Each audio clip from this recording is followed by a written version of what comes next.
इतना सब कुछ देखने के बाद में मैं अभी ये नहीं कह सकती कि मैंने स्वर्ग नहीं देखा। जिसने अपने परमात्मा को, अपने ईश्वर को इतनी खूबसूरती से यहाँ पर देखा है, वो नहीं कह सकता कि उसने स्वर्ग नहीं देखा। अब हम लोग जा रहे हैं प्रेम मंदिर, वैष्णो मंदिर। वृंदावन में वैष्णो माता मंदिर जो है वो बिल्कुल ऐसा मंदिर है जैसे एक्चुअल में जम्मू में मंदिर है, वही गुफा है, उसी तरह से पैरों में पानी चलता है ठंडा ठंडा, तो बिल्कुल ऐसा महसूस हो जाता है जैसे हम सच में जम्मू में आ गए, वृंदावन में नहीं है। बट बहुत ज्यादा अच्छा लगता है। 9 प्रतिमाएं वहाँ पर विराजमान है। अंदर वहाँ पर अलाउड नहीं है फोटो ले जाना, बट हम फिर भी आपको एक्सप्लेन करके बता रहे हैं। मैं पहले जा चुकी हूँ। आईफोन खो गया। आईफोन, मेरे फूफा जी का फोन खो चुका है, लेकिन एक सज्जन व्यक्ति है जो हमें फोन यहाँ पर ही देने के लिए आ रहे हैं। वो भी आईफोन खोया है।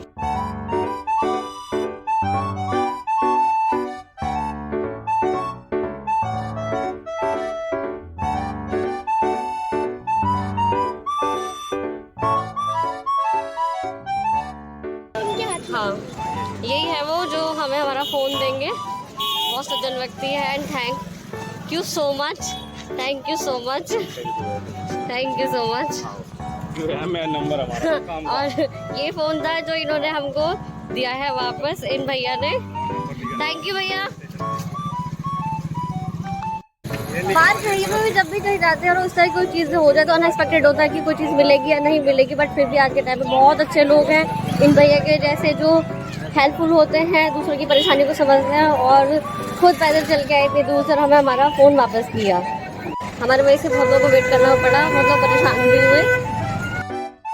और ये वृंदावन की सड़कों पर जो मार्केट देखने में मज़ा आ रहा है ना, सही में क्या ही होता है। मार्केट इतनी अच्छी लगती है कि क्या ले क्या ना ले कुछ समझ में ही नहीं आता है।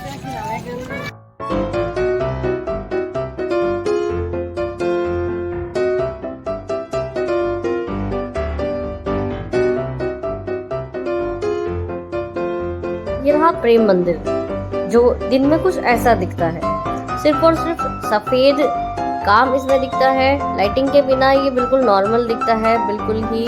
लेकिन जो बारीकी से इसमें काम किया गया है वो दिन में भी हम बहुत अच्छे से देख सकते हैं।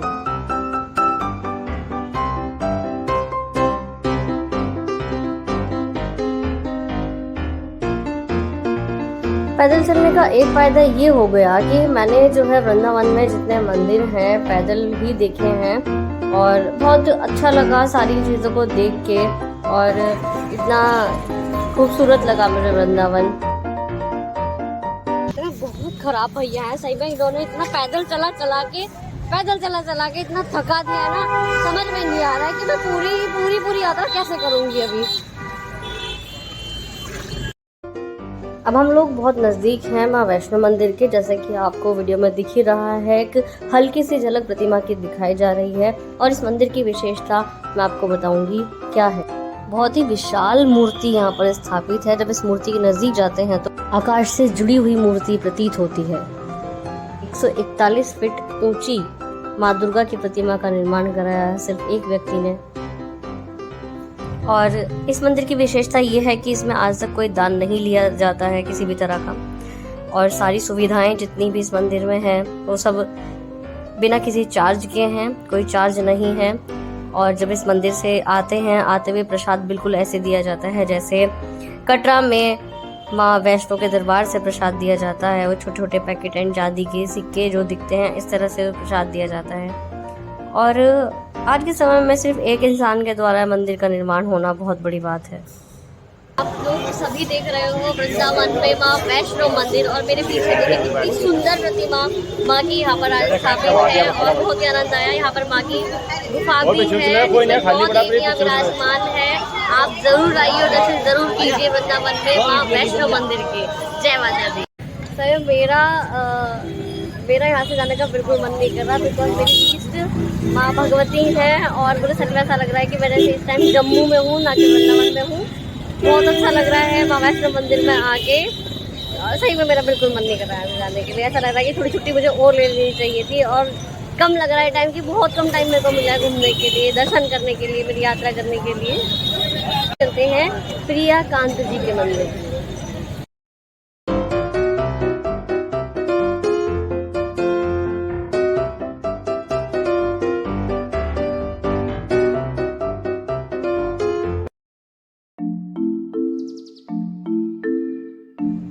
जाके सच में एक ऐसा ऑरा बन जाता है कि शायद अपने घर को इंसान बिल्कुल भूल जाए। जो बिल्कुल भगवान को समर्पित होने के लिए आया हो, उनसे सच में अपने मन की बात कहने के लिए आया हो, तो वह इंसान अपने मन की बात ही भूल जाता है और प्रभु में इतना लीन हो जाता है कि उसे कुछ याद नहीं रहता कि उसका घर है, उसका माता पिता है। वो सच में भगवान को ही समर्पित हो जाता है। अब हम आपको लेके चलते हैं श्री कृष्ण लीलाओं की तरफ।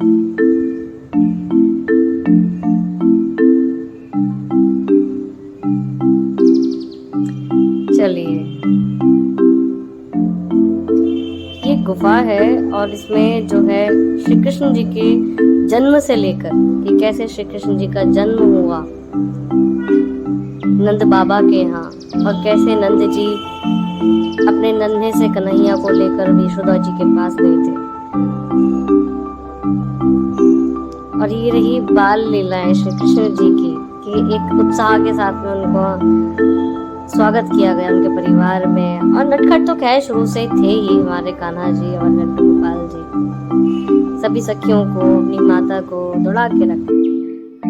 कंस ने बहुत ही बहरूपीय राक्षसों को भेजा श्री कृष्ण जी को मारने के लिए, लेकिन सब कुछ असफल रहा।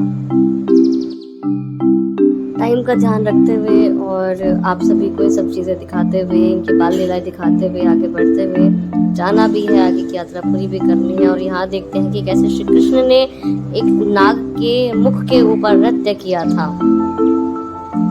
जब यमुना में एक गेंद चली गई थी खेलते खेलते सभी सखाओं की, तब श्री कृष्ण लेने के लिए गए यमुना में, और उस समय श्री कृष्ण ने नाग के मुख के ऊपर नृत्य किया था।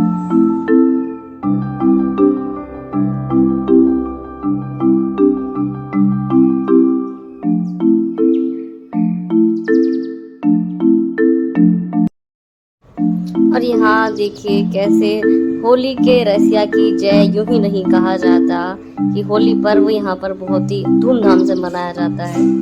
अब बात आती है विरह की कि कैसे जब झूठ बोलकर श्री कृष्ण जा रहे थे मथुरा, तब सखियों ने जाने नहीं दिया था। सारी गोपियां, सखियां, सभी गांववासी इतने उदास हो गए थे श्री कृष्ण जी के जाने के बाद।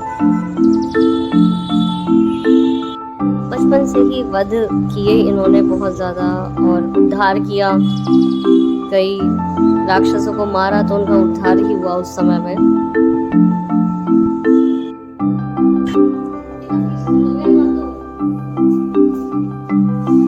मित्रता का इससे बड़ा सबूत और कहीं नहीं हो सकता। सुदामा जी को कैसे चरण पखार कर अपने गले लगाया था, अपने सिंहासन पे बिठाया था। जब अर्जुन ने श्री कृष्ण जी से कहा था कि आप मुझे अपना विराट रूप दिखाइए, तो उस समय ये रूप श्री कृष्ण जी ने अपना कृष्ण उपदेश के बाद अब आती है महाभारत युद्ध की कि सत्य की जीत हमेशा होती है, उसे कोई नहीं रोक सकता। धर्म की विजय सदैव होगी।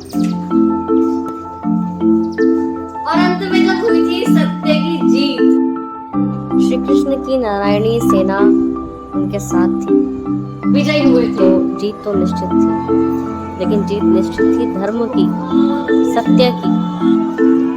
पितामह को कैसे 21 दिन तक तीरों की शवसैया पर सोना पड़ा था एक श्राप के कारण। कर्मों को यही कहा गया है कि अच्छा काम कीजिए तो अच्छा फल मिलेगा। ऐसा कहा जाता है कि पितामह ने अपने पिछले जन्म में एक सर्प को कांटों के वृक्ष में फेंक दिया था, और वो सांप बहुत ज्यादा उस समय तड़प कर मर गया। अब आते हैं गुफा से बाहर और देखते हैं आगे।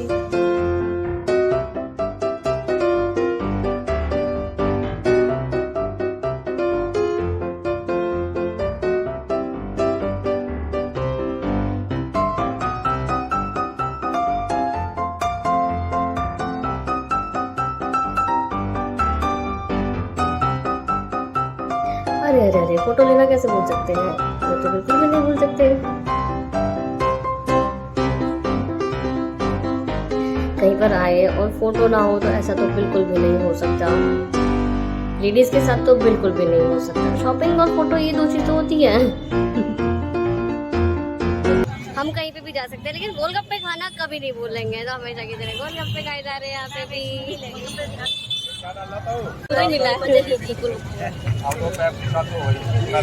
चलिए आप एंजॉय कीजिए, मैं गोलगप्पे खा के फिर से आपको प्रेम मंदिर में लेके चलती हूँ। राधे राधे।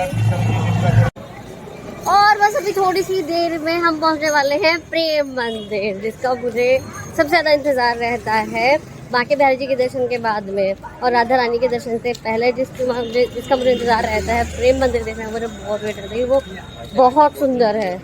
चुप होना तो मेरे कंसेप्ट में बिल्कुल भी नहीं है, बोलती जाती हूँ फाइनली हम आ चुके हैं प्रेम मंदिर में। चलिए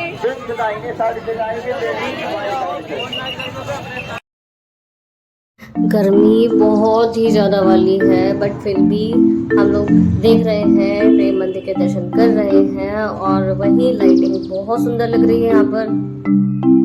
अभी थोड़ी देर पहले जो मैंने आपको बताया था कि श्री कृष्ण जब यमुना में गेंद लेने के लिए गए थे, तो वो नाग जो था श्री कृष्ण पर हमला करने के लिए आया था, तो उस दौरान श्री कृष्ण ने नाग के मुख पर नृत्य किया था। ये वही सुंदर नज़ारा अब आपके सामने है और आप लोग देख रहे हो।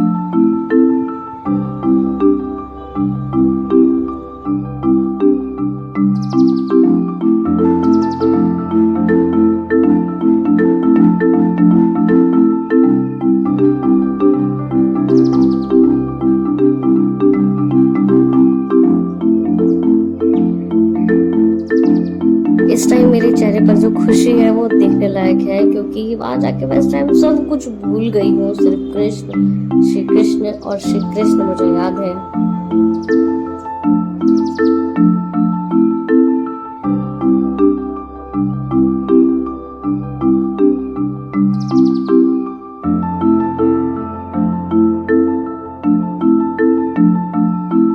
अब वर्णन करते हैं कैसे हमारे श्री कृष्ण जो थे वो ग्वाला थे, गैया चराते थे, जिस वजह से आज हम गायों की इतनी सेवा करते हैं, अपनी माँ मानते हैं। खुद श्री कृष्ण ने गाय की इतनी सेवा करी है, ऐसी उनको ग्वाल बाल नहीं कहा जाता। आइए देखते हैं प्रेम मंदिर की खूबसूरती कि कैसे यहाँ पर सिर्फ लाइट ही नहीं है, और भी बहुत कुछ है। श्री कृष्ण के जन्म से लेके सारी लीलाओं का वर्णन यहाँ पर है। असली भक्ति, असली आनंद वही है जब आप कहीं जाएं तो वहीं में रम जाएं। अगर किसी और चीज की टेंशन रहेगी, जैसे वही नॉर्मल सी बात है, मेरी तो चप्पल खो जाएगी एंड ऑल, तो आप नहीं आनंद ले पाओगे किसी भी तरह से। जब हम बाहर जाते हैं तो बहुत बारीकी से महसूस करना होता है, भगवान हमारे आसपास ही होते हैं। यात्रा के दौरान सच्चे मन से भी जाते हैं। और ये देखिए सामने जो ये पानी के साथ जो किया जा रहा है बहुत ही खूबसूरत है। शायद फोन में इतना नहीं लग रहा है, बट जब मैं वहाँ पर हूँ तो मुझे सच में बहुत अच्छा लग रहा है। और इतनी भीड़ भी नहीं है, भक्त धीरे धीरे आ रहे हैं, दर्शन कर रहे हैं, जा रहे हैं।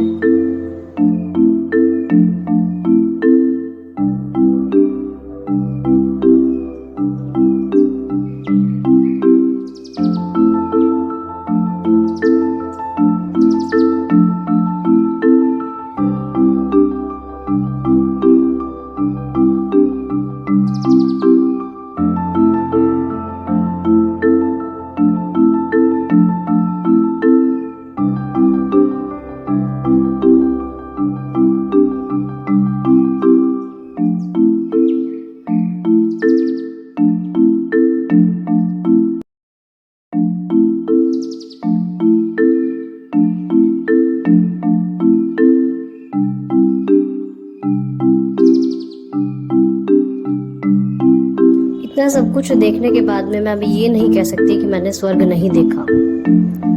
जिसने अपने परमात्मा को, अपने ईश्वर को इतनी खूबसूरती से यहाँ पर देखा है, वो नहीं कह सकता कि उसने स्वर्ग नहीं देखा। ये जो आप इतना विशाल यहाँ पर देख रहे हैं, ये एक राक्षसी है पूतना, और ये श्री कृष्ण की बाल लीलाएं मक्खन चोरी करते हुए बहुत मक्खन खाते थे सच में श्री कृष्ण। और लीलाएं रास। ये देखिए महाराज का एक छोटा सा दृश्य यहाँ पर है।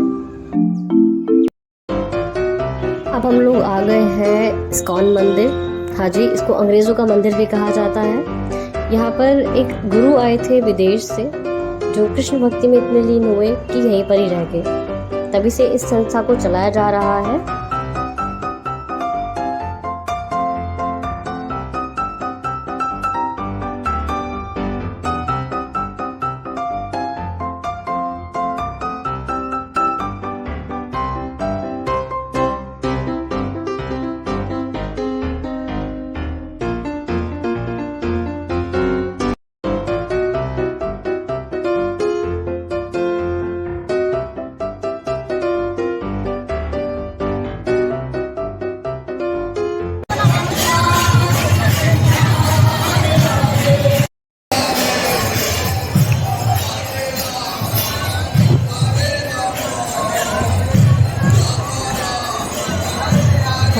हरे कृष्ण कृष्ण कृष्ण हरे हरे, हरे राम राम राम हरे हरे। निरंतर इस माला के जाप के साथ इस मंदिर में जो है भजन संकीर्तन किया जाता है।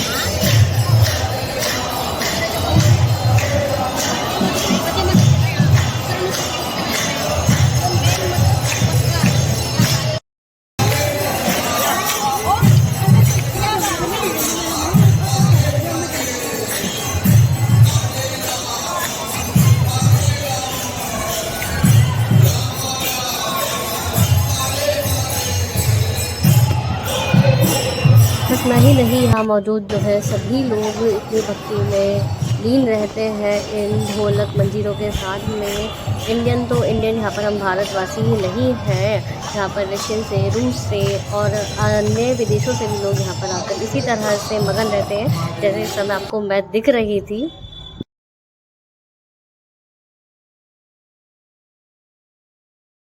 ये रही हमारी आज की यात्रा। अब हम चलते हैं वापस जहाँ पर हम रुके हुए हैं।